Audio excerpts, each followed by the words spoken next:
ഞങ്ങളുടെ ക്ലിനിക്കിൽ കുട്ടികളുടെ ലേണിംഗ് ഡിസബിലിറ്റി റിലേറ്റഡ് ആയിട്ടുള്ള എൻക്വയറീസ് അധികമായി വന്നു തുടങ്ങിയപ്പോഴാണ് ലേണിംഗ് ഡിസബിലിറ്റിയിൽ ഒരു സ്പെഷ്യലൈസ്ഡ് കോഴ്സ് ചെയ്യാൻ എന്ന തീരുമാനത്തിലേക്ക് ഞാൻ എത്തിയത്.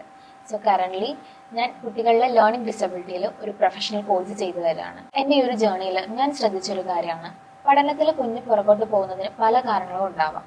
മേ ബി ബ്രെയിനിലെ ന്യൂറോളജിക്കൽ ഫങ്ഷൻസിലുള്ള ഇഷ്യൂസ് കാരണം ഉണ്ടാവുന്ന ലേണിംഗ് ഡിസബിലിറ്റി, അല്ലെങ്കിൽ കുഞ്ഞ് സ്ലോ ലേണർ ആവാം, കുഞ്ഞിന് മേ ബി ഒരു ബേസ് കിട്ടിയിട്ടുണ്ടാവില്ല, അല്ലെങ്കിൽ കുഞ്ഞിൻ്റെ ചുറ്റുപാട്, അതായത് വീട്ടിലെ സാഹചര്യങ്ങൾ, സ്കൂളിലെ അറ്റ്മോസ്ഫിയർ, ഫ്രണ്ട്സ്, അല്ലെങ്കിൽ കുഞ്ഞിന് തന്നെ എന്തെങ്കിലും ഇമോഷണൽ ആയിട്ടുള്ള ട്രോമാസോ ട്രാജഡീസോ, അങ്ങനെ പലതുമാവാം ഇതിൻ്റെ റീസൺസ്. എന്തൊക്കെ കാരണങ്ങൾ കൊണ്ടാണെങ്കിലും പഠനത്തിൽ ബാക്ക്വേർഡ് നിൽക്കുന്ന കുട്ടികളിൽ മറ്റ് ഇമോഷണൽ ഇഷ്യൂസിൻ്റെ ഒപ്പം തന്നെ കാണുന്ന ഒന്നാണ് എസ്കേപ്പിസം. കാരണം പഠനത്തിൽ പുറകോട്ട് എന്നതിനെ ഒരു കംപ്ലീറ്റ് ഫെയിലർ ആയിട്ട് കണ്ടുകൊണ്ടുള്ള മറ്റുള്ളവരുടെ പെരുമാറ്റവും പരിഹാസവും ഒക്കെ കുഞ്ഞിൻ്റെ ആ ഒരു കോൺഫിഡൻസിനെയും സെൽഫ് എസ്റ്റീമിനെയൊക്കെ വല്ലാതെ ഇല്ലാതാക്കി കളയും. സോ കുഞ്ഞിന് ഒരു ചെറിയ ടാസ്ക് പോലും ഒന്ന് ഫേസ് ചെയ്യാനോ ഈവൻ ഒന്ന് ട്രൈ ചെയ്യാൻ പോലും പറ്റാത്ത രീതിയിലേക്ക് ഉൾവലിഞ്ഞു മാറും. ഇതിനെ പലപ്പോഴും മടി എന്നാണ് മറ്റുള്ളവർ വ്യാഖ്യാനിക്കുക.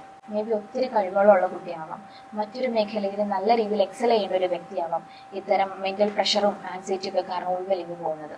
ഇവിടെ കുട്ടിയുടെ പാരൻസും ടീച്ചേഴ്സും ഒരുപോലെ ശ്രദ്ധിക്കേണ്ടത് ആദ്യം കുഞ്ഞിന്റെ ആക്ച്വൽ പ്രോബ്ലം എന്താണെന്ന് തിരിച്ചറിയുകയും അതിന് ആ ഒരു പ്രോപ്പർ ടൈം പീരീഡിൽ തന്നെ കറക്റ്റ് ആയിട്ടുള്ള ഇന്റർവെൻഷൻ കൊടുക്കാനും ശ്രദ്ധിക്കണം.